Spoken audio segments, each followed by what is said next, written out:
पासून मराठी भाषिक भक्त समाजास सहज समजावे म्हणून हिंदी भाषेतून मराठी भाषेत रूपांतरित करण्यात आलेला आहे.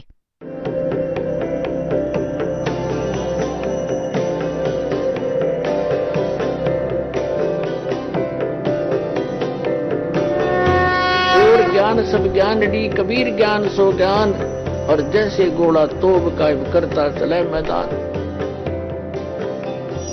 जगद्गुरु तत्वदर्शी संत रामपालजी महाराजांचे अमृत वचन सर्व पवित्र धर्मांच्या व पवित्र शास्त्रांच्या आधारावर. तर हे परमात्म्याने एक सॅम्पल पाठवून ठेवलंय की आपले मटेरियल आहे, असा पदार्थ आहे तिथे. ह्या गंगेच्या पाण्याला तुम्ही कुठेही ठेवा उचलून. ह्या सायंटिस्टनी डोके फोडून पाहिले, याचं कुठलं लक्षण नाही शोधू शकले की कोणत्या कारणाने हे आलंय. परमात्म्याचा महिमा कुठलं सायन्स काय समजू शकणार. हे सायन्स परमात्म्याच्या मटेरियलने बनलेल्या सायंटिस्टला भगवानाला विसरू लागले, नास्तिक बनवू लागले. तर ह्या कलियुगात आपल्याला एक सगळ्यात मोठी खुशी आणि सहयोग या शिक्षणाचा हा आहे की आपण भगवानाला ओळखू शकतो, अन्यथा त्याची अजिबात गरज नव्हती. ह्याने काय बनवले? परमाणु बॉम्ब बनवले, हवाई जहाजे बनवली, कार बनवल्या, सारा दिवस फुर्र फुर्र. आणि शांती एका क्षणाचीही नाही. जिथे मायाला प्रवेश आहे तिथे शांती नाही असू शकत. ह्याची पदराला गाठ मारून ठेवा, शांती होईल.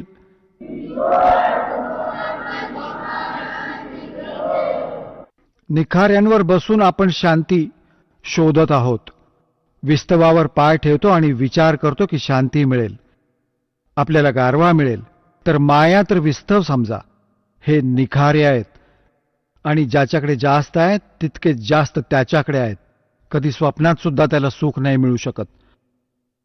आणि जिथे भक्ती आहे, परमात्मा साथ आहेत, मग ह्या मायेला सुद्धा परमात्मा आपल्या हिशाबाने सेट करून देतील.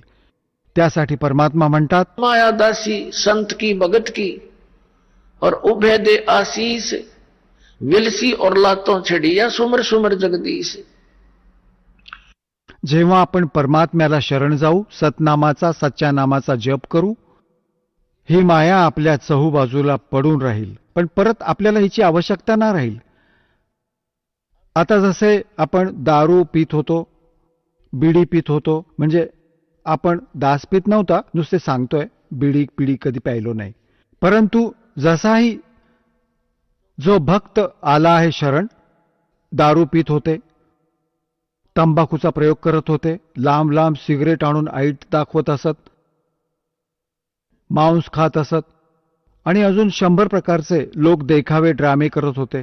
हे सारे सुटून जाईल या भक्ती मार्गात. हे प्रतिबंध लावले जातात.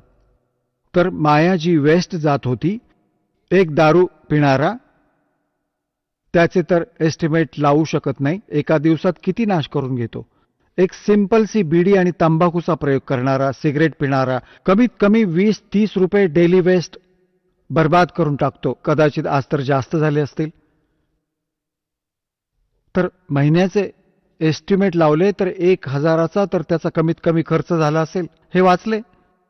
मग दारू प्यायचे एक अजून एस्टिमेट काढले तर एका महिन्याला 10,000 पिऊन नाश करेल. तर ते असा जे आपण लोक देखावा आणि हा अननेसेसरी वस्तूंचा प्रयोग करत होते, ते संपून जाईल. मग ती माया तुमच्या चहूबाजूंना राहत असेल, थोड्याशा कामात चांगला निर्वाह होईल. परमात्म्याच्या भक्तीत इतकी शक्ती आहे. जसे आधी आपण पाहत होतो, एक शेठ होता, त्याच्या मुलाच्या पोटात दुखत होते, असह्य पीडा होत होती. अचानक घेऊन गेले हॉस्पिटलमध्ये, प्रायव्हेट हॉस्पिटलमध्ये. जो त्यांचा जाणकार होता त्याने फटाफट त्याने पाहिले, लगेच इतकी पीडा आहे, तर त्याने आपल्या विचाराने ऑपरेशन करून टाकले. अपेंडिक्स ऑपरेशन करून टाकले, अपेंडिक्स काढून टाकले. पीडा जशीच्या तशीच राहिली. जेव्हा ती अँटी पेन किलर बंद केली तर जशीच्या तशीच पीडा. परत त्याच प्रकाराने दुसऱ्या डॉक्टरकडे घेऊन गेले. त्याने काय पाहिले की ह्याने ती याच्या ज्या आहे ना झिल्लीमध्येच डिफेक्ट आहे. ती झिल्ली आता काढून टाकली, केली. आता तरी पीडा जशीच्या तशीच राहिली. परत पाहिलं की परत लास्टमध्ये कळलं की याच्या मोठ्या आतड्यात खूप इन्फेक्शन झालंय. आता कुठून जाऊन लाखो रुपये आणणार, त्याची बर्बादी झाली. तेव्हा जाऊन त्याचा जीव वाचला आणि 2-3 महिन्यांपर्यंत अशी बर्बादी राहिली. आता काय होईल जेव्हा भक्तीशी आपण जोडले जाऊ? पुण्यात्म्यांनो, यासाठीच भगवानाचा शोध घेतला जातो. कारण की आपण खूप युगांपासून आपण पापांचे ढीग लावत आलेले असतो. पापाच्या प्रभावामुळे थोडी बहुत हानी शरीरात होऊ लागते. पण थोड्याच ट्रीटमेंटमध्ये 100 रुपयाच्या औषधात तुम्ही स्वस्थ होऊन जाल. आणि नाहीतर लाखो लागतील, पिच्छा सुटेल, पण मरण पण येईल. तर अशा प्रकारे परमात्मा तुम्हाला सहयोग द्यायला लागेल. या दासाचा खूप बिटर एक्सपिरियन्स आहे ह्या मार्गामध्ये. कारण की तेव्हाच या मार्गाला, त्या परमात्म्याच्या मार्गाला, त्याच्या आदेशाला तुमच्यापर्यंत पोहोचवण्याचा प्रयत्न केलाय की ह्यामुळे खूप लाभ मिळेल तुम्हाला. असा लाभ मिळेल की तुम्ही विचार पण करू नाही शकणार.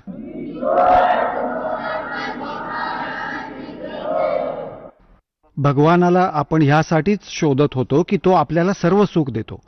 तर तो सर्व सुखदायी परमात्मा मिळालाच नव्हता. आता मिळालाय सर्व सुखदायी. आता तो सुखच सुख देईल. इथे दुःख होऊच शकत नाही. जसा बर्फ आहे, एसी रूम आहे, तो ठीक चालला असेल तर त्यामध्ये गरमीचे काय काम? तर असं परमात्म्याचं हे कनेक्शन मिळाल्यानंतर तुमच्या परिवारामध्ये विचार करा की गरमीच्या दिवसात एसी लागला आणि तो थंडीत पण काम करेल. म्हणजे ऑटोमॅटिक आहे परमात्म्याची सिस्टीम, आपल्याला हर प्रकारे सुख देईल. आपण आता प्रसंग असा चाललाय की आपण ते स्थान विसरलो जिथे जाऊन आपण सदा सुखी राहू. आणि आपण सगळे पहिल्यांदा तिथेच राहत होतो. आता काही भक्त अज्ञानामुळे, भोळे भाळे ज्यांना ज्ञान नाही, ते हा प्रश्न करत असत की एक गोष्ट सांगा, जर सगळेच इथून चालले गेले तर इथे कोण राहणार? सांगा. आता त्यांना हीच चिंता होत आहे की इथे कोण राहील सांगा.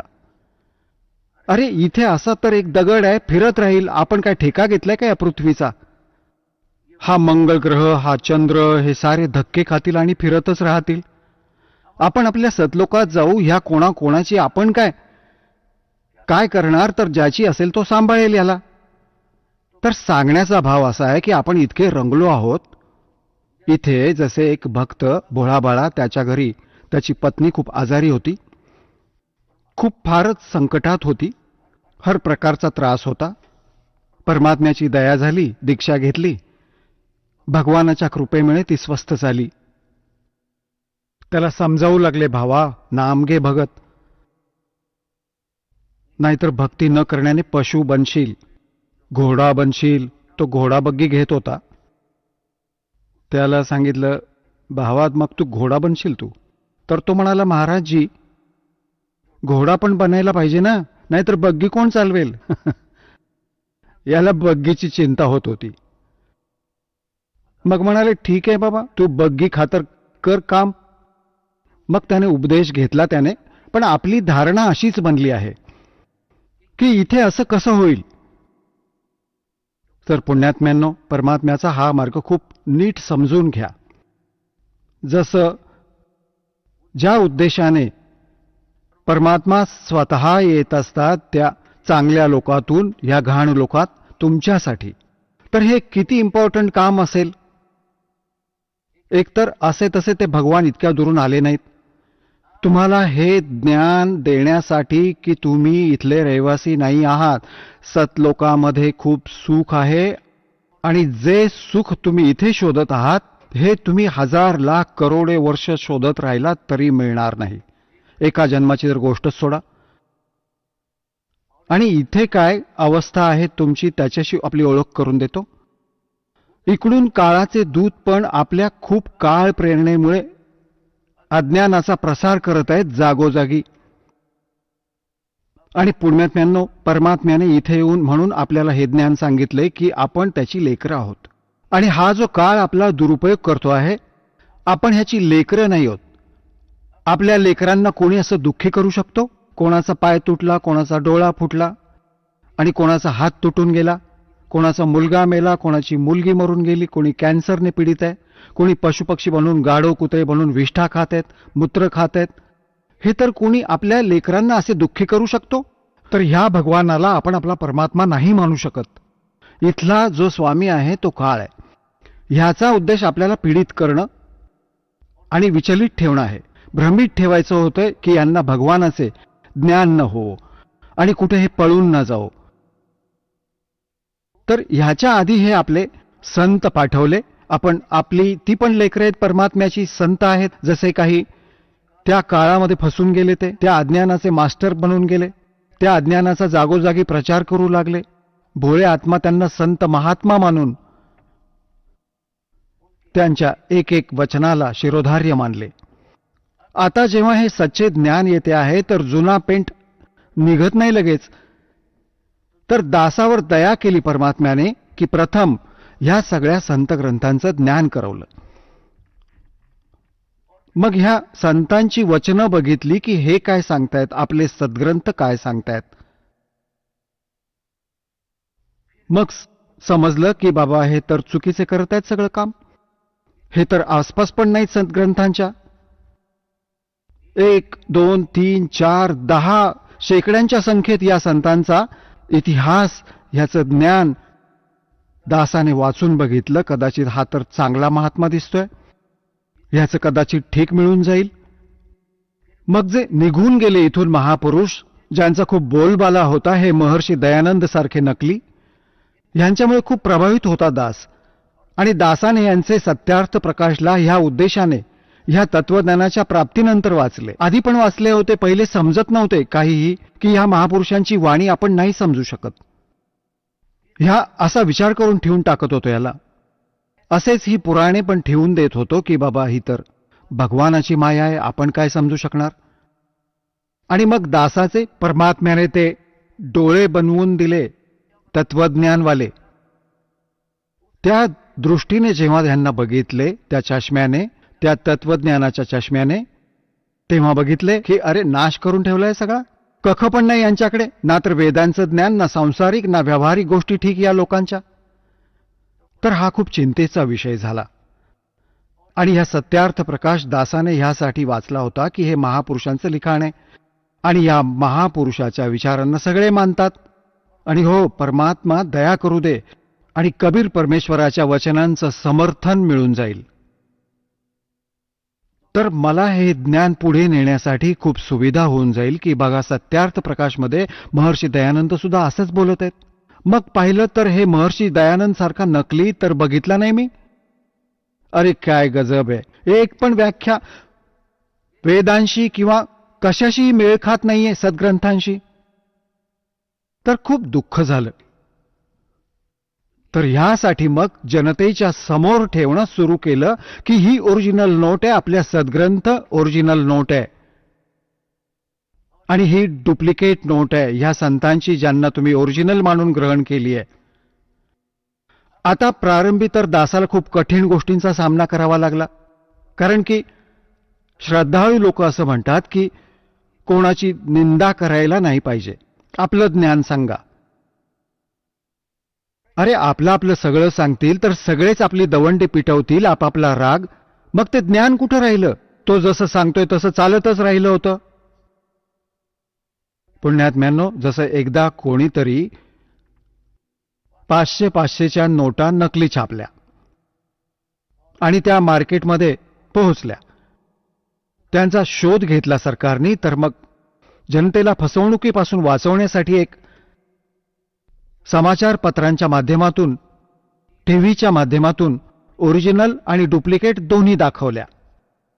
त्यांच्यातील भिन्नता दाखवली. ओरिजिनल असं दिसतं, डुप्लिकेट असं दिसतं. तर काय सरकार काय निंदा करताय? एक महापरोपकार करून ठेवला, नाहीतर लाखो लोक फसवले गेले असते. गरीब व्यक्ती मारले गेले असते, ज्यांचे 5-7 हजार रुपये असतात ते ठग सगळे नकली कागद म्हणून गेले असते. तर पुण्यात्म्यांनो, दासाचा हाच प्रयत्न समजून घ्या. हे पुरे विश्व याद करेल ह्या दासाला. ठीक आहे, दासाला खूप त्रास झालाय.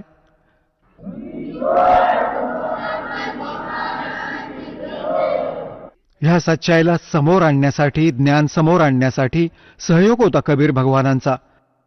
पण दास त्यांचा बैल आहे आणि त्याच आधाराने ही गाडी खेचत रुळावर चढवली आहे. पहिल्यांदा तर खड्ड्यात चिखलात घालून ठेवली होती आणि यामध्ये बरीच संकटे आली दासावरती. बरोबर आमची लेकरं जी परिचित झाली होती त्यांनी खूप सहयोग दिला आपल्या भावा बहिणींना समजावताना, तिथपर्यंत हा संदेश भगवानांचा पोहोचवण्यासाठी खूप सहयोग दिलाय. आणि तुमचे सुद्धा हे कर्तव्य बनते की ही सच्चाई जी आहे आणि सच्चं ज्ञान आहे याने पुऱ्या विश्वात शांती होईल. प्रत्येक प्राण्याचं कर्तव्य बनतं. पहिल्यांदा तुम्ही चांगल्या तऱ्हेने समजा दासाच्या विचारांना, सद्ग्रंथांना आणि त्या पुरुषांचे विचार ज्यांची दास तुम्हाला ओळख करून देतो की त्या महापुरुषांनी पण अशी साधना केली त्यामुळे त्यांना मोक्ष मिळाला. तर ते चांगल्या रीतीने समजून मग आपण समजा आणि मग बरोबर इतरांना पण ट्राय करा प्रेमाने. हा मार्ग काही बलपूर्वक करण्याचा नाही होत, हे ज्ञानाने होईल. आणि काळ भगवानाने एक प्रार्थना केली होती परमात्म्याच्या समक्ष, कबीरजींच्या समक्ष, की हे परमात्मा, आपण चौथ्या युगात जेवढे पाहिजे तेवढे जीव घेऊन जा, पण एक दया करा बा परमात्मा,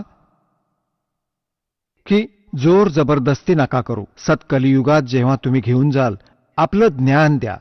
तुमचं ज्ञान ग्रहण करतील ते आपले होऊन जातील आणि माझे ज्ञान जे मानतील ते माझ्यापाशीच राहू दे. माझे आहारी बनून राहोत. जबरदस्ती नका करू आणि आपले ज्ञान समजावून कितीही घेऊन जा. आता पुण्यात्म्यांनो, परमात्मा म्हणाले होते, ठीक आहे बाबा, ज्ञानाविना तर मी घेऊनच नाही जाऊ शकत आधीच, आणि तसंच घेऊन जाईन तर ते तिथे टिकणार नाहीत, परत येतील वापस. आधी तिथेच तर राहत होते. तर परमात्म्याला माहीतच होते की ज्ञानाने दृढ करीन ह्यांना. आणि इथल्या दुःखांनी हे थकून गेले असतील, इथल्या ह्या कोठी बंगल्यांनी पण थकून गेले असतील. तुम्ही बघत आहात की विदेशात सगळ्या सुविधांची साधनं वैज्ञानिकांनी बनवली आणि ते काय म्हणतात, कालव्याच्या किनारी फिरून शांती प्राप्त करतात त्या भल्या मोठ्या खोल्या व सगळ्या सुविधांना सोडून. जर हे आधीच आपल्या आवाक्यात राहिले असते तर कशालाही डोकेदुखी झाली असती, कशाला गोळा केली. तर अशी ही शांती होणारच आहे तिथे. हे तर एक तुफान उफान आहे. ह्या काळाने टाकलेले, हे बनवा, ते बनवा, रिमोट बनवा, ह्याने सुख होईल. कसं सुख होईल? सुख तर परमात्म्याच्या भक्तीने होईल. येणाऱ्या कष्टांपासून बचाव होईल, त्याने सुख होईल. तर प्रसंग असा चालू आहे, तिथेच येऊयात, की परमात्म्याने येऊन आपल्याला ज्ञान दिलं आहे की सतलोकामध्ये तुम्हाला कोणतंही दुःख नाही आणि तिथे चला, तिथे जाऊन तुम्हाला परमशांती मिळेल. आणि परमात्म्याने सांगितलं होतं की जसं आपलं ज्ञान देऊन तुम्ही इथून घेऊन जा. जसं वेदांमध्ये प्रमाण आहे, तुम्हाला खूप वेळा दाखवलं आहे, वेळ आल्यावर दाखवू आज पण, की तो परमात्मा सतलोकातून गती करून येत असतो. तो 3 प्रकारच्या शरीरात सगळ्या आपल्या प्राण्यांची, सगळ्या ब्रह्मांडांची तो देखभाल करत असतो, पालन पोषण, धारण पोषण करत असतो. एक शरीर आहे, मनुष्य सदृश्य आहे परमात्मा, नरनारायण देह आहे. हे शरीर मनुष्यालाही परमात्म्यासारखेच मिळाले आहे, पण त्याचे सामर्थ्य, परमात्म्याची शक्ती, त्याचा नूर इथे विशेष आहे, वेगळा आहे, आपल्यापेक्षा जास्त. म्हणून तर परमात्मा आहे. एक आत्मा, एक परमात्मा. तर आपोआप 2 झाले. एक श्रेष्ठ आत्मा, एक आत्मा सिंपल. तर असेच एक राजा, एक मनुष्य, एक एक नागरिक आहे, एक राजा आहे. चेहरा दोघांचा एकसारखा आहे. मनुष्य दोघेही आहेत, परंतु त्यांच्या सामर्थ्यात दिवस व रात्रीसारखा फरक आहे. असेच परमात्मा आणि जीव समजा. जीव जीव आहे, एक नागरिक आहे. परमात्मा आपला राजा आहे, तो मालक आहे, तो जनक आहे, तो पिता पण आहे. त्याच्यात तर सर्व गुण आहेत. त्वमेव माता च पिता त्वमेव त्वमेव बंधू च सखा त्वमेव. तर त्याच्यामध्ये सगळे गुण आहेत. परमात्म्यामध्ये तो सगळ्यांचा भ्राता पण तोच आहे, माता म्हणजे जनक पण तोच, पालक पिता पण तोच आहे, बंधू खरा साथी पण तोच आहे आणि मित्र पण तोच आहे. बंधू म्हणजे बंधुभाव पण तोच आहे. तर त्यांनी त्या परमात्म्याने आपल्याला हे ज्ञान दिले की तुम्ही सतलोकामध्ये राहणारे आहात. मग तुम्ही तिथे चला, तर काळ म्हणाला होता की तुम्ही तुमचे ज्ञान देऊन घेऊन जावे. परमात्मा जोर जबरदस्ती नका करू. आता जसे हा परमात्मा सचखंडापासून चालत येत असतो, तो 3 प्रकाराने आपले जीव शरीराच्या स्थितीत 3 प्रकारच्या शरीरात काम करत असतो. मनुष्य सदृश्यच आहे तो. जसे एका शरीरामध्ये तो सतलोकात राहतो, स्थायी रूपात, करोड सूर्य मिळवले करोड चंद्रमा त्याच्या एका रोमकुपीत असतात, इतका प्रकाश आहे. ती पण फिकी पडेल समजा, आणि तख्तावर विराजमान आहे. जसे राजा बसतो, जसा मुकुट वगैरे धारण करून परमात्मा, वरती श्वेत छत्र आहे, सफेद मुकुट आहे परमात्म्याचा, सफेदच सिंहासन आहे सारं त्याचं, तिथे विराजमान आहे. आणि दुसऱ्या रूपात तो काय करतो, एकतर शिशुरूप धारण करून प्रत्येक युगात येत असतो, आणि एका सरोवरामध्ये कमळाच्या फुलावर विराजमान झालेला असतो. तिथून कोणी निसंतान दाम्पत्य त्यांना घेऊन जातात. प्रत्येक युगात अशीच लीला असते. आणि मग तो कुमारी गायीचं दूध पित असतो. कुमारी गाय दूध देत असते, परमात्मा पितात, त्याच्या पालन पोषणाची लीला अशी पुरी होते. त्या कुमारी गायीचं दूध कुठून येतं, ते सतलोकातून येतं. आणि मग ही तर दुसरी स्थिती झाली परमात्म्याच्या शरीराची. मग हळूहळू मोठे होतात, छोटे वय असतानाच प्रचार सुरू करतात. परमात्मा जे आपल्या त्या देशातून घेऊन सतलोकातून येतात. वेदात लिहिलं आहे की परमात्मा सतलोकातून चालत येतात, ते तिथे 3ऱ्या मुक्तिधामामध्ये राहतात सतलोकामध्ये. तिथून गती करून येतात आणि इथे चांगल्या आत्म्यांना भेटतात. काय उद्देशाने येतात? उपदेश करण्यासाठी, तत्वज्ञान समजवायला येतात. तर शिशुरूप धारण करून परमात्मा येतात प्रत्येक युगामध्ये. तर हळूहळू मोठे होतात, आपल्या ज्ञानाचा प्रचार करतात. ही दुसरी स्थिती. आणि 3ऱ्या स्थितीत ते कसे येतात शरीरामध्ये? जसे कुठेतरी महात्म्याच्या रूपात प्रकट होतात. जसे जिंदा महात्म्याच्या रूपात कलियुगात ते जास्त आले आहेत. आणि जिंदा महात्म्याच्या रूपात ते कधीही येऊन कोणत्याही भक्ताला, चांगल्या आत्म्याला भेटतात. कोणकोणत्या चांगल्या आत्म्यांना भेटले?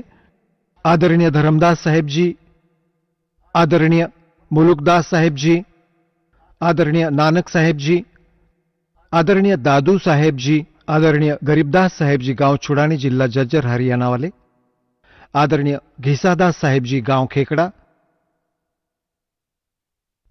आणि जिल्हा मेरठ, उत्तर प्रदेशमध्ये. यांना भेटले जिंदा महात्म्याच्या रूपात येऊन. आणि त्यांना सतलोकात घेऊन गेले, सचखंड. आणि तिथे जाऊन मग त्यांना परत सोडले, कारण की ते दृढ भक्त होते. दृढ भक्तांना भेटतात, चांगल्या आत्म्यांना भेटतात, ते जेणेकरून त्यांना मिशनमध्ये सहयोग देऊ शकतील. तर ते स्टेनलेस स्टील होते, जे त्यांना सांगून टाकले दात्याने. ते फायनल त्यांच्यासाठी. सगळे जग एका बाजूला आणि ते महापुरुष एका बाजूला. जसे तुम्ही जन्मसाखी भाई बालेवालीमध्ये बघितलं, परमात्मा त्या यथार्थ मंत्राचा स्वतः जप करत होते, नानक साहेबजी.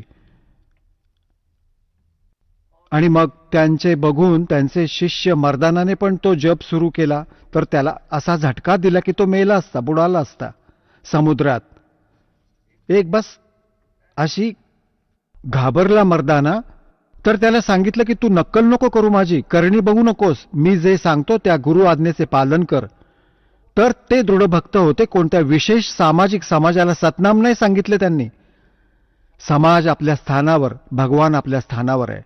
तर ते भगवानाची लेकरं होती, दृढ भक्त होते, दृढ व्यक्ती होते, श्रेष्ठ आत्मा होते. त्यांचा उद्देश हा नव्हता की बाबा हे न सांगितल्यामुळे काही हानी समाजाला होईल. नाही, ते तसं होतं, तसं चाललं होतं. आता त्याने खूप नुकसान झाले असते जर ते डिक्लेअर करून जाते. आज हे सगळे नकली पंथ, हा सतलोक, हे महिमा गाणारे, काळाच्या द्वारे चालणारे सगळे नकली पंथ आता गुरुग्रंथ साहेबात वाचून हेच नाम देत राहतात. असा झटका दिला की घाबरला सगळा पूर्ण शीख समाज की खबरदार, हा नाम जप केला तर. मर्दानाने केला होता, मेला असता. आता गुरुजींचा आदेश आहे, त्यांच्या आज्ञेची अवहेलना होईल अशी भीती निर्माण केली. काय ते आपले हितैषी नव्हते? ते परमहितैषी होते. ते पूर्ण जाणून होते. की आग लागेल जर हे मंत्र देऊन टाकले तर नाशच होईल या गोष्टीचा. तर असे दृढ भक्तांना परमात्मा येऊन भेटतात. तर ही तिसरी स्थिती होती त्यांची. आता त्यांना सल्ला दिला होती की वेळ आल्यावर ती ते परत देतील परत आपल्या लेकरांना. आता जसं कोणताही हिंदू धर्म बघा, शीख धर्म बघा, विशेष करून ह्या दोन्ही धर्मात दास बघतोय. बाकी मुसलमान धर्मात आणि ईसाई धर्मात काय क्रिया आहेत इतके त्याच्याविषयी विशेष दासाला माहिती नाही.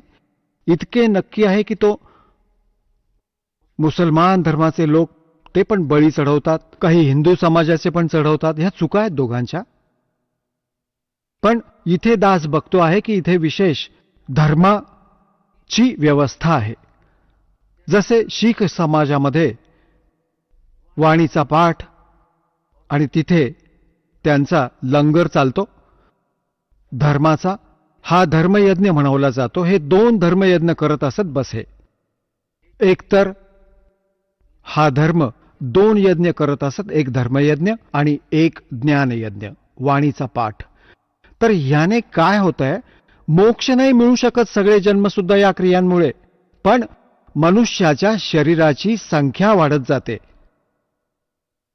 आता ते असेच हिंदू धर्मामध्ये जसे गीतेचा पाठ करतात, डेली एका अध्यायाचा पाठ करा, किंवा जसं कोणी आपलं धर्मपुण्य करत असतात, कोणी भंडारा करतात कुठेतरी गावागावात नगरात, हे असं चालत असतं.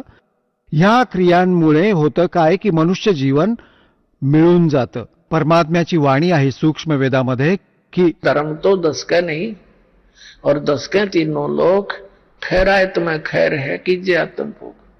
आणि दुसरं असं होतं, तर याने काय होतं, जसं यज्ञ आहे हे ग्लुकोज आहे. एक रोगी आहे, जसं दासाने सांगितलं की आपल्याला जन्म आणि मृत्यूचा दीर्घ रोग लागलाय. हा दीर्घ रोग त्याच ट्रीटमेंटने जाईल जो महापुरुषांनी स्वतः प्रयोग केला आणि परमात्म्याने येऊन सांगितला. आणि आता ह्या दासाला ह्या मार्गाचा मास्टर बनवून टाकला, डॉक्टर बनवलं, सर्जन बनवून टाकलं. आता दासाकडे तो मार्ग आहे, ती सारी व्यवस्था आहे.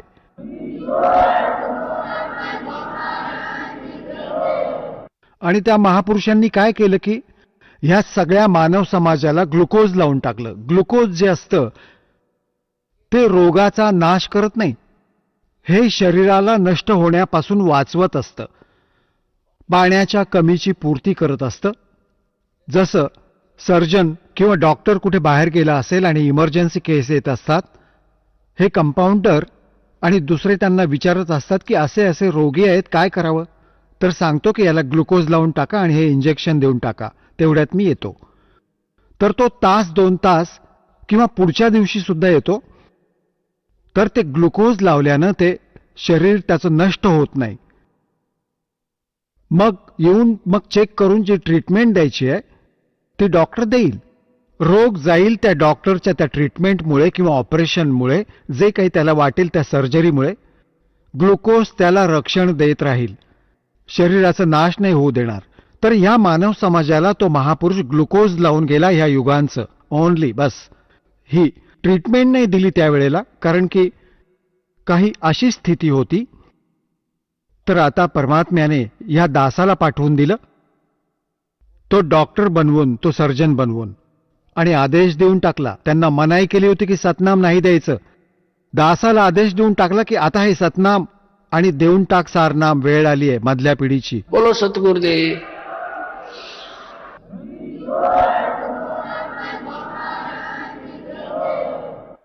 तर पुण्यात्म्यांनो असा प्रसंग चालू आहे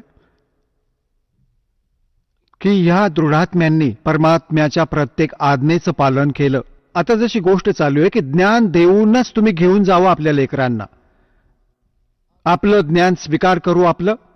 आता जसं परमात्मा भेटले होते हजरत मोहम्मदला, ज्यामुळे मुसलमान धर्म चालला. आता तो चांगला आत्मा होता, दृढ भक्त नव्हते ते. आता इथे त्यांचे लाखो शिष्य झाले होते. परमात्मा त्यांना आले, भेटले, जसे ते आपल्या विधानानुसार चांगल्या आत्म्यांना भेटतात. तमारू स्वर्ग में जा बैठू पाताल, कह कबीर में खोजता फिरूं ढूंढता फिरूं अपने हीरे मोती लाल. हजरत मोहम्मदजींना भेटले, म्हणतात की हजरत मोहम्मदजींना आम्ही तिथे घेऊन गेलो, सतलोकामध्ये. इच्छारूपी तिथे राहिले नाही ते. उल्ट मोहम्मद मैल पठाया, गुज बीरज एक कलमा लाया, रोजा बंग नमाज दई रे, बिस्मिल की नई बात कही रे. आता जसं परमात्मा म्हणतात आम्ही हजरत मोहम्मदना घेऊन गेलो, जैसे नानक साहेबजींना घेऊन गेलो, गरीबदास साहेबजींना घेऊन गेलो, धरमदास साहेबजींना घेऊन गेलो आणि घिसादास साहेबजींना, दादू साहेबजींना घेऊन गेलो, मुल्कदास साहेबजींना घेऊन गेलो, मग सोडून दिलं. त्यांना दृढ होऊन भगवानाची प्रत्येक गोष्ट स्वीकार केली. त्यांनी तिथेच सांगून टाकलं होतं की भगवान आम्हाला इथेच ठेवा. परंतु हजरत मोहम्मद तिथे नाही राहिले. आपल्या मर्जीने ते म्हणाले नाही, मी इथेच ठीक आहे आणि तिथे पण मला खूप प्रचार करायचा आहे, खूप अजून तर काम अपूर्ण राहिलंय.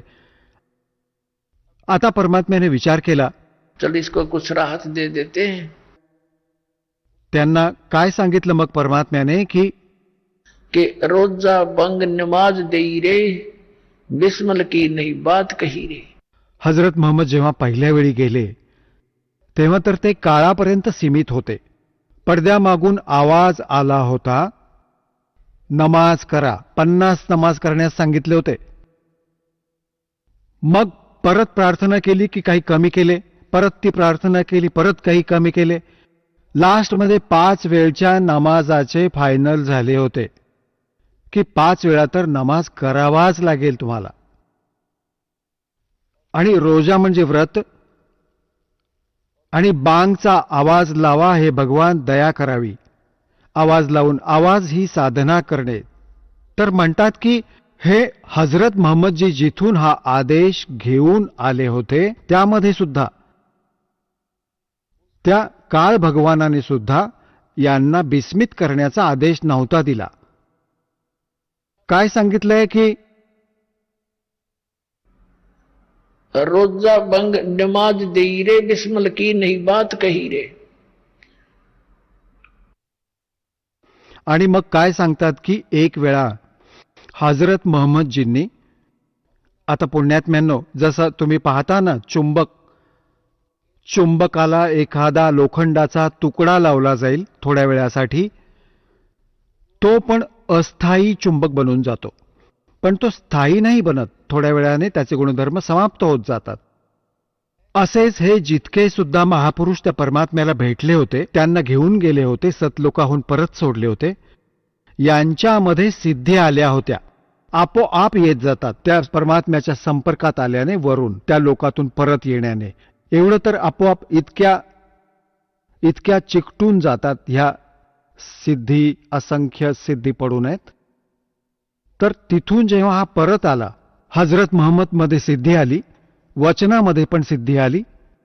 तर त्याने एक दिवशी एक गाय मारून टाकली. पहिल्यांदा तर एका बकऱ्याला मारलं वचनाने, तो बकरा मरून गेला. बकरेवाला रडू लागला की मी तर गरीब माणूस होतो, हे काय होऊन बसलं. लोक जमा झाली, मग त्या बकऱ्याला जिवंत करून टाकलं वचनाने.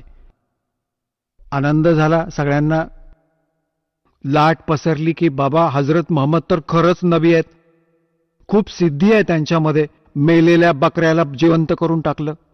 त्यांच्या खूप दूरपर्यंत गोष्टी पसरल्या आणि त्यांचे अनुयायी होते जागोजागी, ते चर्चा करू लागले. लोकांनी हरकत घेतली, कारण की विरोध खूप होता. ते म्हणाले की आम्ही तेव्हाच समजू जेव्हा तू गाय मारून जिवंत करून दाखवशील, आमच्या समोर कर. तेव्हा हजरत मोहम्मदने ती गाय, सगळे एकत्र जमले आसपासचे लोक, वचनाने ती गाय मारून टाकली. ती मरून गेली. आता तिला जिवंत करण्याची वेळ आली, ती जिवंत नाही होऊ शकली.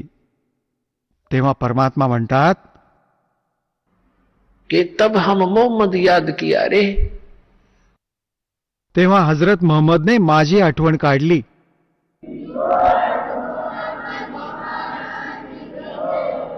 तब हम मोहम्मद याद किया रे, शब्द स्वरूपी हम बेग गया रे. परमात्मा म्हणतात की तिथे शब्द स्वरूपाने पोहोचलो आम्ही एका सेकंदात, पण इतर कोणाला दिसू शकलो नाही. फक्त हजरत मोहम्मदला मी दिसू शकत होतो. मुई गऊ हमने तत्काल जिवाई, और तब मोहम्मद के निश्चय आई. त्या मेलेल्या गायीला मी जाऊन तात्काळ जिवंत केलं. तेव्हा मोहम्मदजींना विश्वास वाटला की कबीर खरंच हे तर परमात्म्याचे प्रतिनिधी आहेत. म्हणतात की जब मोहम्मद का निश्चय आई, तुम कबीर अल्लाह दरवेशा, और मोहम्मद का तब गया अंदेशा. नंतर काय म्हणतात, कि नबी मोहम्मद नमस्कार है, राम रसूल कहाया, 1,80,000 को सौगंध जिनने कर चलाया. अरस कुर्स पर अल्लाह तकत है, अरस के कुर्स पर, आकाशाच्या अंतिम टोकापर्यंत अरस कुर्स पर अल्लाह तकत है. त्या परमात्म्याचं स्थान आहे जिथे कबीर साहेबांचे आपले स्थान आहे. और खालिक बिन नहीं खाली, त्या परमात्म्याच्या दृष्टीत सगळे प्राणी आहेत, त्याच्यापासून कोणीच वाचले नाहीयेत. और वो पैगंबर पाक पुरुष थे साहिब के अब्दाली. आता काय सांगतात की तुम्ही हजरत मोहम्मदचे नाव घेऊन गाय मारत आहात. ही गाय जी मानता आहात दिवस विशेष करून गाय मारत असता, तर त्यांनी गौ शब्दाने मारली होती आणि शब्दानेच जिवंत केली होती. कारण की लोकांनी असा विचार केला होता की जर मोहम्मदने जिवंत करून दिली तर त्याच्यासाठी परत सांगितलंय की मारी गौ शब्द के तीरम, वचनाच्या तीराने मारली. और ऐसे होते मोहम्मद पीरम. ते मोहम्मद पिरम असे होते. और शब्द फेर जवाई, अनसा राख्या गोसत नी बाखा, ऐसे पीर मोहम्मद बाई. आता परमात्मा पहा, आपण तर सगळं काम करून टाकलं, मग त्याला शाबासकी देतायत. अरे हजरत मोहम्मद तर असे महापुरुष होते, त्यांनी वचनाने गाय मारली होती आणि वचनाने जिवंत करून दिली. मांस नाही खाल्लं, त्यांनी जीवाचं रक्षण केलं. तुम्ही तर मांस खाताय त्याचा आडोसा घेऊन. तर त्यासाठी म्हणतायत की वो पैगंबर पाक पुरुष थे साहिब के अब्दाली. ते महापुरुष होते, पवित्र आत्मा होते. तुम्ही त्यांच्या आड हे पाप करता स्वतः आणि नाव त्यांचे घेता.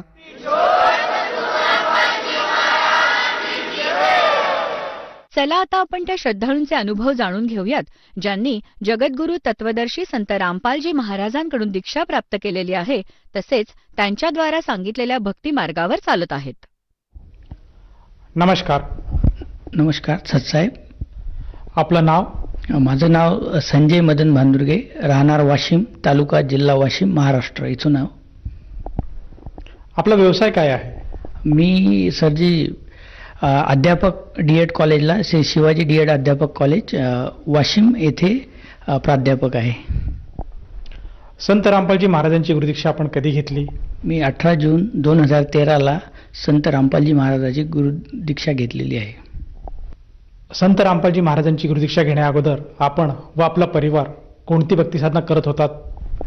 सरजी, आम्ही हिंदू परंपरेप्रमाणे ज्या चालत आलेल्या सर्व देवी देवतांची भक्ती, म्हणजे 33 करोड देवी देवतांपैकी सर्वांची भक्ती आम्ही करत होतो.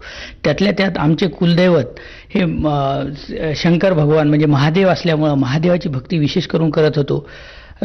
श्रावणमध्ये जेव्हा श्रावण सोमवार यायचे त्यावेळेस आम्ही श्रावण मंदिरात जाणे, बेलफूल वाहणे, त्याचबरोबर अकोला येथे धारगड येथे एक तीर्थक्षेत्र आहे, जंगलामध्ये आम्ही रात्रभर पायी चालत जायचो 3ऱ्या सोमवारी आणि तिथे जाऊन दर्शन घ्यायचो आणि यालाच आम्ही खरी भक्ती समजत होतो. त्याचबरोबर नवरात्रामध्ये जेव्हा दुर्गादेवीची स्थापना व्हायची तेव्हा आम्हाला आमची आस्था महादेवावरून दुर्गादेवीवर जायची. दुर्गादेवी तर आम्हाला 9 दिवस दुर्गा शक्तीपेक्षा कोणतीच मोठी शक्ती नाही असं वाटायचं. त्यानंतर गणेशजीची स्थापना व्हायची तर गणेश भगवान हे सर्वात श्रेष्ठ वाटायचे. अशा प्रकारे आमची आस्था निरंतर बदलत होती, परंतु असं वाटत होतं की हेच तर आहे, हेच तर हिंदू धर्माचे देवी देवता आहे आणि हेच आपल्याला करायचं आहे. मग असंच मी बीएडला असताना माझे एक मित्र होते, ते गायत्री परिवारामध्ये होते. तर त्यांनी मला गायत्री परिवाराबद्दल बरंच काही सांगितलं. तर अध्यात्माची ओढ ही मला लहानपणापासूनच होती, त्यामुळे मी गायत्री मंत्र आधीपासूनच जपायचो आणि मग मला गायत्री परिवाराबद्दल विशेष आकर्षण निर्माण झालं. तर मी ठरवलं की गायत्री परिवारामधून आपल्याला दीक्षा हरिद्वार येथे जाऊन घ्यायची आहे आणि त्याच्यामध्ये ते भगवे कपडे वगैरे घालून ते पण मी घालण्यास तयार झालो होतो की आपण करूया दोन्ही पण. परंतु पुन्हा काय झालं की असं परिवर्तन झालं की माझे एक दुसरे मित्र होते, मी वाशिमला आलो बीएड झाल्यानंतर आणि एका कॉन्व्हेंटवर लागलो. तर तिथे मग हे सर्व मी करतच होतो आणि माझा विचार होता की हरिद्वारला एकदा जावं, पण ते कोणी मित्र भेटत नव्हता, माहिती नव्हतं कसं जावं कसं नाही जावं. तर या विचारात असतानाच ही देवी देवताची भक्ती चालूच होती. परंतु हे सर्व करत असताना काही परिस्थिती बदलत नव्हती, काहीच नव्हतं. आणि मग हळूहळू मला थोडंसं मी नास्तिकतेकडे वळू लागलो की कदाचित देवच नाही. काही माझे मित्र होते ते सांगायचे की बुवा, जे नास्तिक होते, की देवगीव काही नाही आहे, हे सगळं भाकड कथा आहे. तर मला तसंच वाटायला लागलं आणि शेवटी मी नास्तिकतेकडे वळू लागलो. परंतु मग अशातच एकदा मला माझ्या एक जे सहकारी होते त्यांनी राधास्वामी मार्गाबद्दल मला पंथाबद्दल सांगितलं की ज्याच्यामध्ये कर्मकांड काहीच नाही आहे आणि मला कर्मकांड हे आधीपासूनच आवडायचे नाही. तर मग मी राधास्वामी पंथाबद्दल त्याला माहिती विचारली. तर त्याने सांगितलं की 5 नाव देतात आणि ते नाव घेतल्यानेच मोक्ष होते. तर मी जेव्हा त्या महाराजांचा फोटो पाहण्यास दाखव म्हटलं त्याला मी मित्राला, तर त्यांनी मला बाबाजी गुरुविंदर सिंग यांचा फोटो दाखवला. तर मी हसलो आणि म्हटलं हे तर शीख आहेत, आपण मराठी माणसं आहोत, तर हे गुरु कसे काय? तर त्यांनी मला सांगितलं की गुरुची काही जात धर्म नसतो. तर मी त्यांच्यावर विश्वास ठेवून त्या सत्संगात जायला लागलो. आमच्या वाशिमला महात्मा गांधी शाळा येथे राधास्वामीचा सत्संग व्हायचा. हळूहळू त्याच्यामधल्या कबीर साहेबाच्या बाणी ऐकत होतो. धर्मदासजी महाराज, दादूजी महाराज, मुलुकदासजी महाराज, हे सर्व ऐकताना नानकजी महाराज, त्या बाण्या ऐकून, ते सत्संग ऐकून मला एक विशेष आकर्षण तयार झालं की खरंच परमात्मा इथे असेल. आणि माझी ही जी खोज होती, शोध होता परमात्म्याचा, तर मला वाटलं माझा कदाचित तिथे पूर्ण होईल. आणि म्हणून मग मी ब्यासला जाण्याचं ठरवलं. ब्यासला गेलो, नाम घेतलं, माझ्या मुलाने घेतलं, मी घेतलं, पत्नीने घेतलं. आणि तिथे आम्ही दर दिवाळीला आम्ही तिथेच जायचो. दिवाळी करायचो नाही आम्ही घरी, कारण ते म्हणत होते की गुरुच्या इथं गेल्यानं, सेवा केल्यानंच खरी दिवाळी होते. तर तिथे गेलो आणि तिथे जाऊन शेतामध्ये काम केलं. तिथे आम्हाला 5 मंत्र भेटले आणि मग असं चालू होतं. बुक स्टॉलची सेवा केली, भरपूर सेवा केली. आणि मग तिथे सत्संग लावणे, त्याचं आयोजन करणे हे माझ्याकडेच होतं. मी आणि एक तिथले सेक्रेटरी होते आमचे, तर त्यांच्यासोबत आम्ही करायचो. दर शनिवारी गावागावात जाऊन मिटिंग घेऊन त्या लोकांना सांगायचो की तुम्ही परमात्म्यासाठी 1 घंटा द्या. मग असं चालत असतानाच एकदा काय झालं की आमचे जे साळे मेवणे होते, त्यांची पत्नी होती रेखामाई, त्यांनी आम्हाला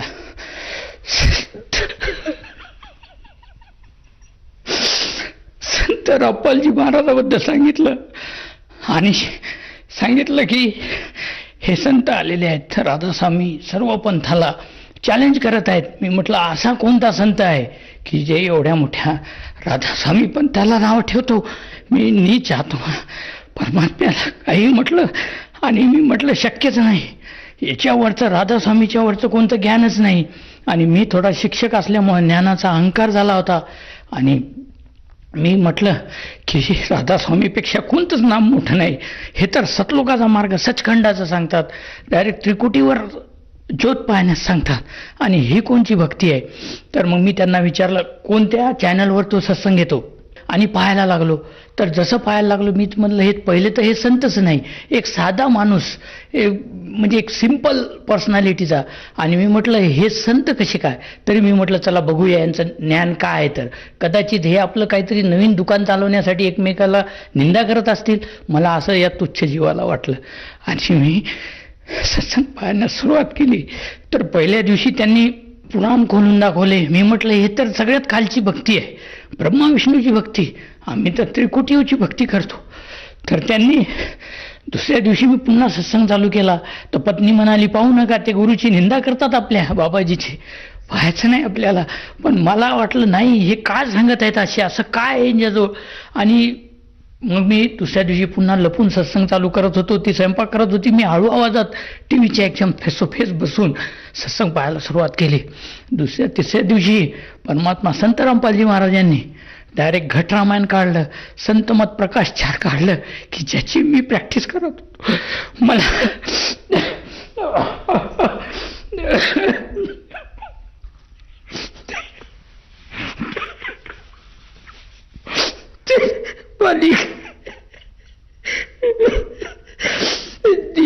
जीवाला कसं घेतलं शरणमध्ये.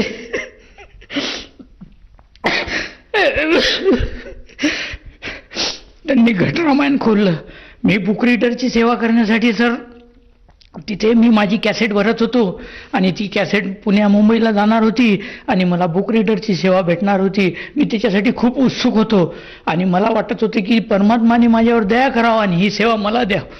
परंतु काय, कदाचित परमात्म्याच्या ह्याच्यात वेगळंच परमात्म्याला मी प्रार्थना करत होतो, ती माझी ऐकली. मला ती सेवा लवकर भेटत नव्हती. मला वाटलं मी शिक्षक असून माझ्या चुका कशा काढत आहे ते मला समजत नव्हतं. माझ्यापेक्षा 4थी पास 8वी पास बुक रीडर होतात आणि मी का नाही होत. तर मला वाटलं माझे पाप खूप जास्त आहे. मी खूप प्रयत्न केला. संत मतप्रकाश रोज वाचत होतो मी, रोज ते पाठ झालं होतं अक्षरशः मला.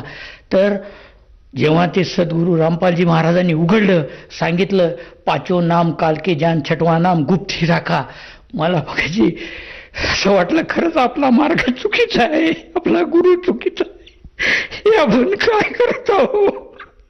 परंतु ते गुरु सोडण्याची माझी हिंमत होत नव्हती, कारण माझे बंधू मला सांगत होते की तुम्ही ऐकू नका गुरुजींना, आणि 2 कस्तीत जर तुम्ही बसले तर डुबून मरून जासाल, नरकात जासाल. मला समजत नव्हतं मी काय करू, पण संग मी पाहत होतो, कारण गुरुजीचं ज्ञान मला अक्षरशः 100% खरं वाटत होतं. हे तर डायरेक्ट उघडून दाखवत आहेत आणि हे सत्य आहे हे मी नाकारू शकत नव्हतो. आणि मी ठरवलं की नाही हे मी, मग तिथले एक सत्संगकर्ता होते अमरावतीचे गावंडे साहेब, त्यांना मी एक दिवस विचारलं, मला एक सांगा म्हणलं तुम्ही की हे सतनाम काय आहे. तर म्हणे अरे तुला 5 नाम दिले बाबाजीनं, ते तू एक तरी ओपन केलं का. तू भक्ती कर, तू 2.5 घंटे सुमिरन कर, 2 घंटे ध्यान लावून बसायचं होतं सरजी, आणि अर्धा घंटा कानात बोटं टाकून 2 पायावर बसायचं होतं. मी चालू केलं. मी म्हटलं कदाचित आपलं एक नाव तरी ओपन झालं पाहिजे. आणि ते करता करता एक दिवस तर मी पलंगावून सुद्धा पडलो, म्हणजे कानात बोटं टाकून आवाज ऐकायचा होता. ते सांगत होते की डाव्याकडून कानाकडून जो आवाज येतो तो काळाचा आहे, उजवीकडून जो ऐकू येतो तो दयालचा आहे, आणि तोच ऐकायचा, ती धून ऐकायची, आणि ज्योत दिसल तुम्हाला, तेव्हा परमात्माचं तुम्हाला दर्शन होईल. ती ज्योत म्हणजे परमात्मा, निराकार, निरंजन, ज्योत निरंजन. तर मी ते करत होतो. परंतु माझं मन या सत्संग मी पुन्हा पुन्हा पाहत होतो की अजून काय सांगतात, अजून काय सांगतात. आणि शेवटी एक दिवस मी ठरवलं की एकदा जाऊन पाहायचंच बरं, वाला इथे काय आहे, काय नेमके कोणता मंत्र देतात. तिथं गेलो, आश्रमामध्ये गेलो, तिथली व्यवस्था पाहून खूपच छान वाटलं. आणि तिथला ते एवढा चांगला व्यवहार पाहून मला जे पाहिजे होतं, मला अशीच भक्ती पाहिजे होती की, कारण मी ही जी भक्ती करत होतो, लोक धक्के देतात एकमेकाला, मागं पुढं करून दर्शनाला जातात, हे मला मुळीच आवडत नव्हतं. आणि इथं शांततेनं सर्व काही, सगळ्याचा रिस्पेक्ट, प्रेमाने आदर, घरी असं प्रेम भेटत नाही, असं प्रेम तिथे सगळ्या भक्ताकडून भेटत होतं. आणि हे पाहून मी खूप गदगद झालो. परंतु जेव्हा तिचे नियम पाहिले सरजी, तर माझे होश उडाले. मी म्हटलं हे मी तर काय, मी तर शिक्षक आहो, मला तर हे जमणारच नाही. पण त्याचबरोबर जगातला कोणताही माणूस एवढे नियम पाळून ही भक्ती करूच शकत नाही, कारण त्याच्यात नियम चांगले होते, परंतु मला ते आधी समजले नाही. मग मी ते फॉर्म भरला, पण मी गेलो नाही. सर्वजण नाव घेऊन आले, माझी पत्नी पण आली. मग मी तिला म्हटलं तू हे नियम तुला मान्य आहेत का. ती म्हणे हो. मी म्हटलं कसं काय करशील तू, शक्य आहे काय. तर ती म्हणे काहीच हरकत नाही, तुम्ही वाटलं शंका समाधानमध्ये जा म्हणे, विचारानंतर पण नाव घ्या म्हणे. मग मी गेलो. मी म्हटलं जाऊ दे, हिने घेतलं, आपण घेऊन घेऊ, डबल इकडे यायचंही नाही हरियाणाला आपल्याला, आणि काहीच नाही, नाव तर घेऊन घेऊ, काय हरकत आहे. आणि मी गेलो आणि नाव घेतलं. म्हटलं हे तर ब्रह्मा विष्णूचे नाव आहे, आपली भक्ती तर वरची आहे डायरेक्ट, यांचं काय काम आहे आपल्याला. तरी माझ्या या तुच्छ जीवाला ते काहीच लक्षात आलं नाही. परंतु मग मी घरी गेलो. ते माझी भगतमती मला म्हणाली, पत्नी म्हणाली की तुम्ही माळ केली का. मी म्हटलं मला काय नाही करायची माळ वगैरे, चालतो घरी पहिले. तर मी घरी आलो. घरी आल्यानंतर घरात सगळे आमचे राधास्वामीचे फोटो लागलेले होते, मी त्यांना पाहत होतो. भगतमतीने मला सांगितलं हे काढून टाका, आणि हे आपल्याला आता चालत नाही अनुपासना. मग त्यांनी संध्या आरती लावली, ज्योत लावली की मला जरा प्रसन्न वाटायला लागलं घरात. संध्या आरती लावली. तुम्ही म्हटलं हे काय म्हणत आहेत, काही कळून नाही राहिलं. तर माझे पापकर्म तेवढे होते म्हणा. तर मग मी भक्तिबोध घेतला. पत्नीनं म्हणले याच्यात पहा तुम्ही, हे वाचा, मग तुम्हाला कळेल. मग मी ते एक गुरुजीचं वचन रोज ऐकायचो आणि ती आरती ऐकायचो. 5-7 दिवसात अशी ती गोडी निर्माण झाली सरजी, की आरतीची वेळ येते कधी ना आरती लागते कधी, आणि इतका आनंद यायचा, असं घरात दणदण वाटायचं की बस परमात्माचा निवास. आणि मग कसं याच्यात मी इतका रमून गेलो भक्तीत, हळूहळू सेवा करायला लागलो. आम्ही पुस्तक सेवा केली प्रत्येक जिल्ह्यामध्ये, ऑटोमध्ये फिरून भक्तांना जमा करून आणि मग गुरुजीच्या दर्शनाला आम्ही 3-4 महिन्याला एकदा दिल्ली हरियाणा आम्हाला घरच्यासारखं झालं, काही वाटायचं नाही. आणि परमात्माने इतके चांगली म्हणजे संत रामपालजी महाराज हे खरोखर कबीर परमेश्वराचे अवतार आहेत. आज ते सत्यासाठी एवढा मोठा संघर्ष एक समाज सुधारक म्हणून जरी त्यांच्याकडे पाहिलं ना, तर आज पहा दहेज रहित आज आग लागलेली आहे समाजामध्ये, कोणीच सुखी नाही. इथं सर्व दुःखी आहेत आणि सगळ्याचं टार्गेट एकच आहे, फक्त माया माया, पैसे माया जोड, हेच आहे, दुसरं काहीच नाही. खरं याच्यासाठी जन्म भेटला का माणसाचा?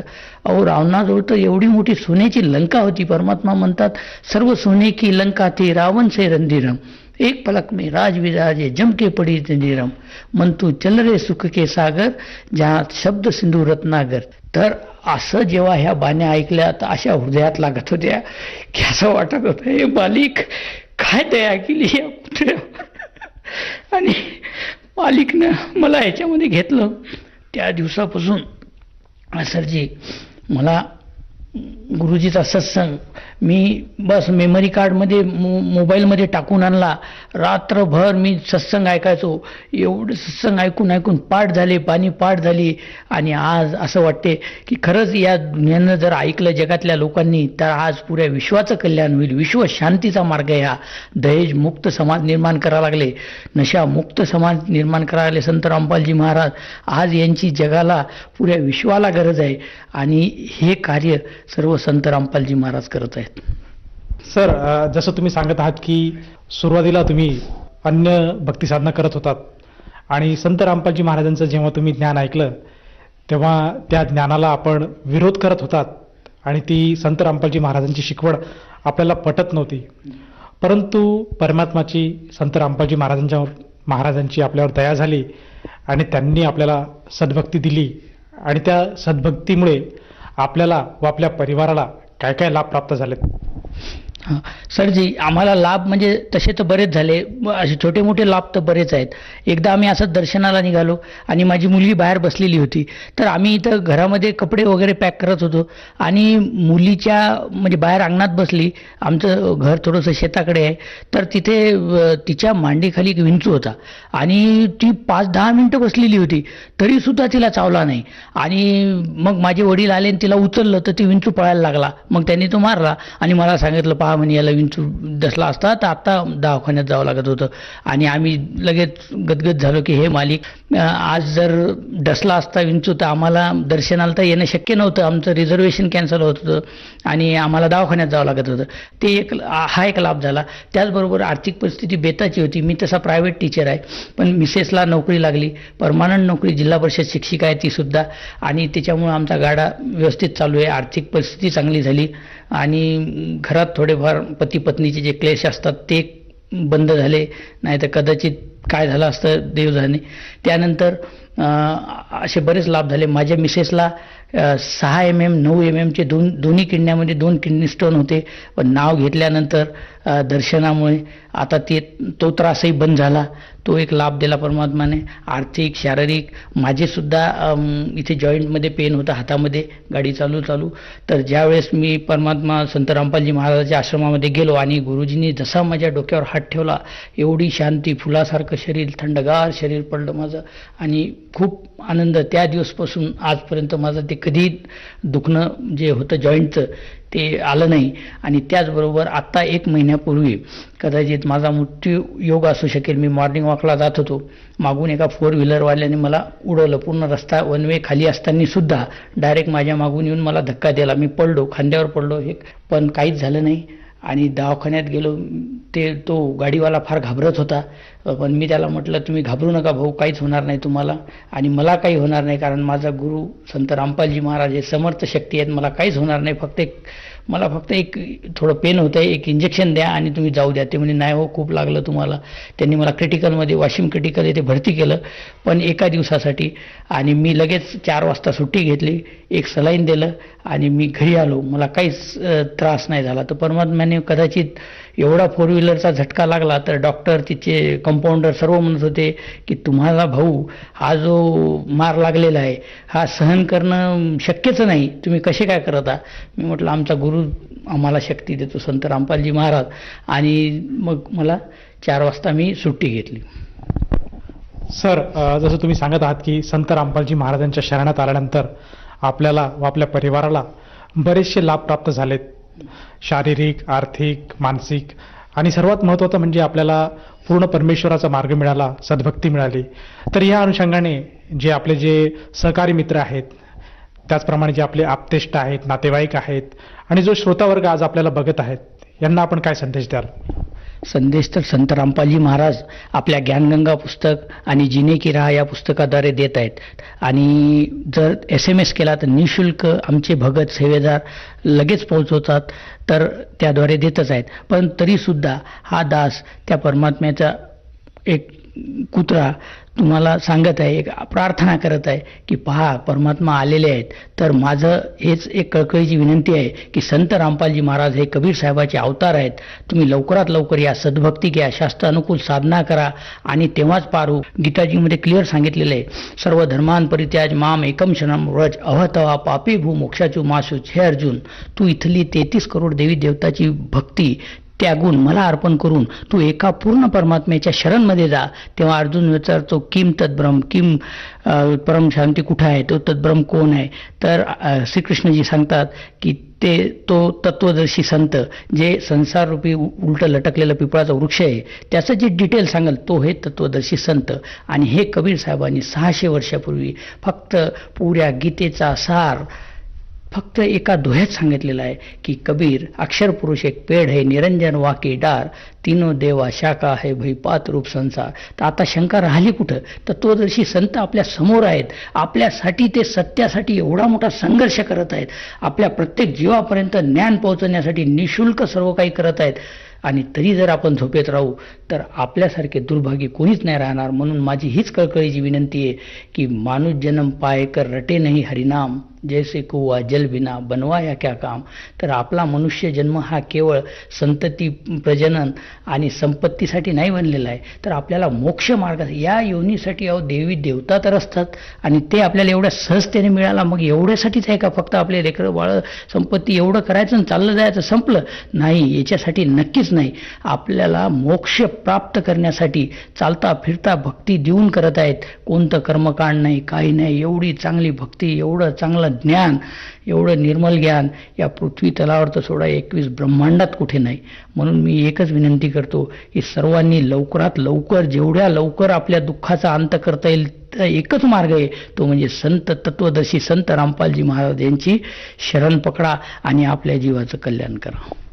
सर, जर कोणा व्यक्तीला संत रामपालजी महाराजांची नामदीक्षा किंवा गुरुमंत्र घ्यावायचा असेल तर ती व्यक्ती नामदीक्षा किंवा गुरुमंत्र कसा घेऊ शकेल?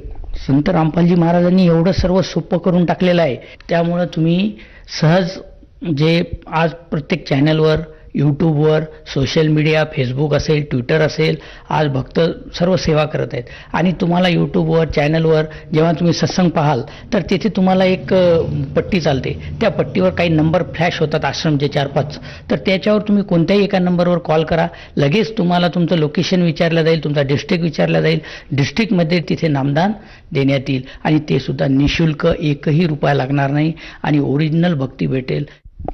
धन्यवाद. सत्साहेब.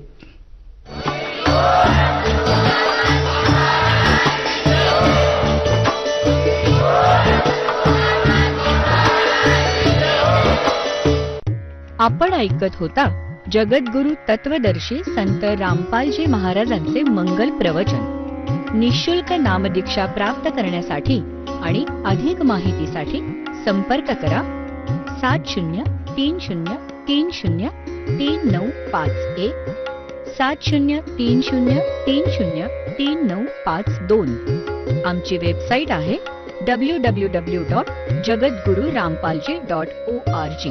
सर्व पवित्र धर्मांच्या व पवित्र शास्त्रांवर आधारित प्रमाणित अनमोल पुस्तक ज्ञानगंगा किंवा जगण्याचा मार्ग यापैकी कोणतेही एक पुस्तक निशुल्क मागवण्यासाठी आम्हाला आपले पूर्ण नाव, पूर्ण पत्ता, पिनकोड सहित आणि फोन नंबर लिहून 7030303951 7030303952 नंबरवर SMS करू शकता किंवा आम्हाला 7030303950 नंबरवर